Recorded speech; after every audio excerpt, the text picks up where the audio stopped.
So this is my first time wearing a tux on the channel. Why am I wearing a tux? What else are you supposed to wear when you get to drive James Bond's car? Why should I trust you? Because right now, I'm your best chance of staying alive.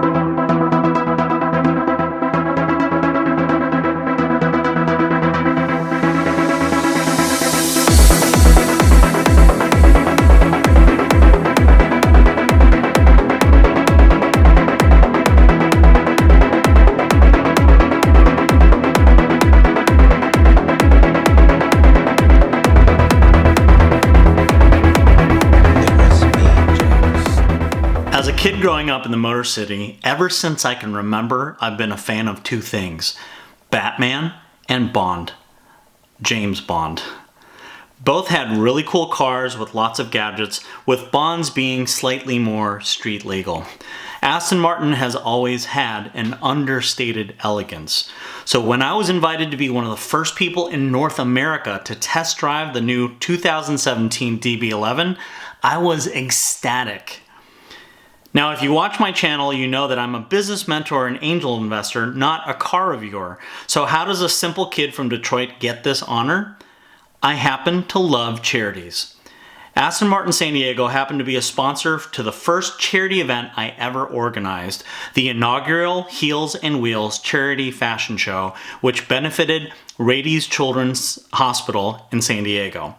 Over the years, I've developed a special relationship with Aston Martin. Last year, I was one of only 75 people in North America invited to the sneak preview of Spectre, which featured the actual DB10 driven by Bond in the movie, one of only two in existence. Earlier this year, I was present at the Concours d'Elegance Aston Martin party, Midnight in the Garden of Good and Evil, which was the North American unveiling of the DB11. But neither I nor anyone present was allowed to drive it, let alone touch it. Well, I got that honor today. This is the first generation of Aston Martins for the second century. The DB11 is the successor to the DB9. It features a new 5.2-liter twin-turbocharged V12, so I wondered if it would still have the same signature roar of a naturally aspirated DB9 or Vanquish.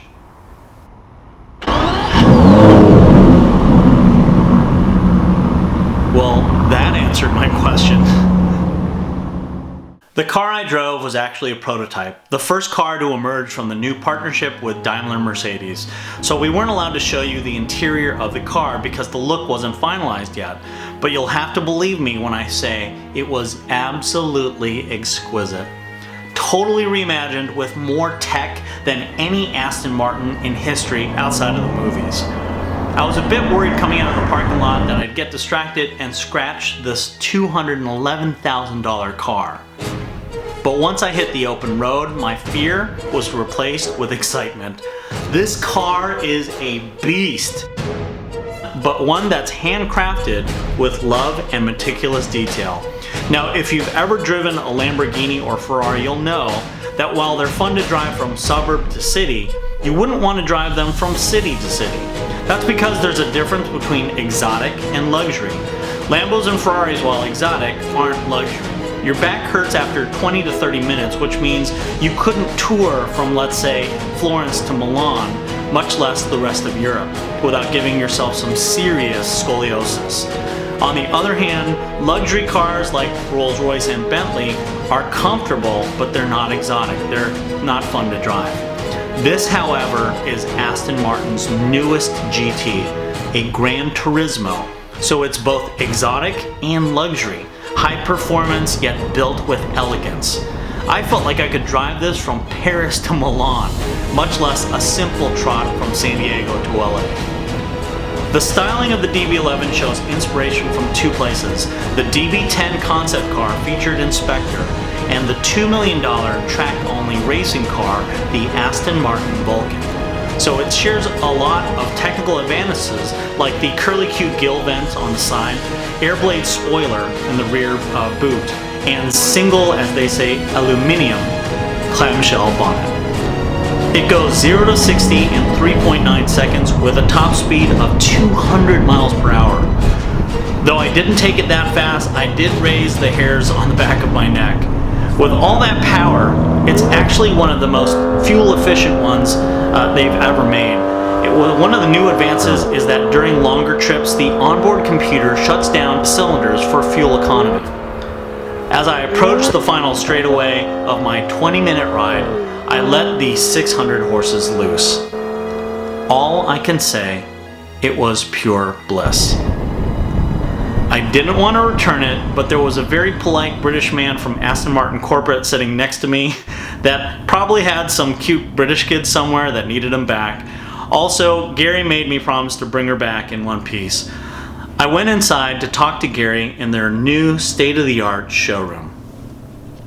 So I'm here with my good friend Gary Briggs with Aston Martin San Diego. Show me a little bit about your new showroom. So you guys have been here for how long now? Well, in this facility, just a few years, because we were really operating out of something that did not resemble anything like this beautiful showroom that we have right here.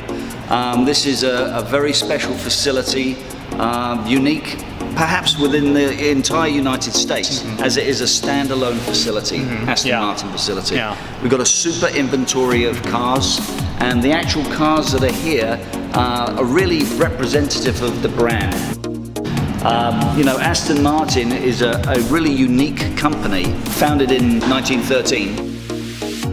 What Aston Martin represents, a few people are familiar with, is the fact that in those 100 years, just 65,000 cars made worldwide. Wow. So that's not a lot of cars. And the very unique nature of them is such that all being handmade in that period of time, by all accounts, 85% of those cars are still out there, which is some testament to the build quality. And that's typically what you do have in each and every one of these Aston Martins. 2010, this vehicle, they brought out the Rapide, which was the first four-door. And what makes this so nice as well is the fact that it's just a little bit more of a utility vehicle. So somebody really wanting that sports car experience could still have it. Stepping into this vehicle here, this is a really unique vehicle in that there's been a very special relationship between Aston Martin and James Bond. And this car celebrates that 50-year relationship. And worldwide, they actually produce 150 of these cars only. This is the Bond GT Special Edition vehicle. This may be the only one of its type right here in the United States. I just noticed this too. That's great.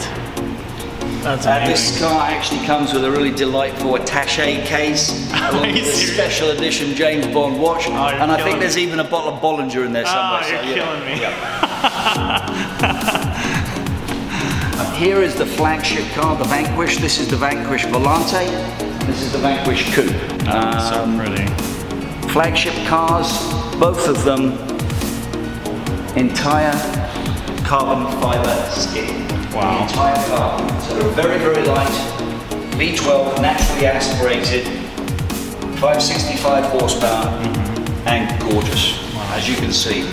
You guys were gracious enough to invite me to the Spectre release party where they had the DB10. The DB10? Yes, and we got to see the movie early. I got this very cool pin. Even the President of North America didn't have one until he saw one and managed to borrow it off somebody else. Exactly. So thanks once again, Gary, and really looking forward to getting my new Aston Martin. Hey guys, thanks for watching. Now, if you're looking for more great car reviews, then don't click the link below because you're not going to find it. However, if you're looking to invest in a startup, if you're looking for investors, or you're looking to start a business where one day you could foreseeably afford one of these cars, then absolutely click the subscribe link below and leave a comment. I love to hear from you guys. Big thanks to my friends at Aston Martin San Diego, Henry Duc Tran Fashion Photography, and Victor at Weightless Productions for all the amazing GoPro and drone footage. Without them, none of this would have been possible. All the links can be found below, so contact them if you have any questions or if you'd like to buy a car today. So I'll see you guys next time. Take care.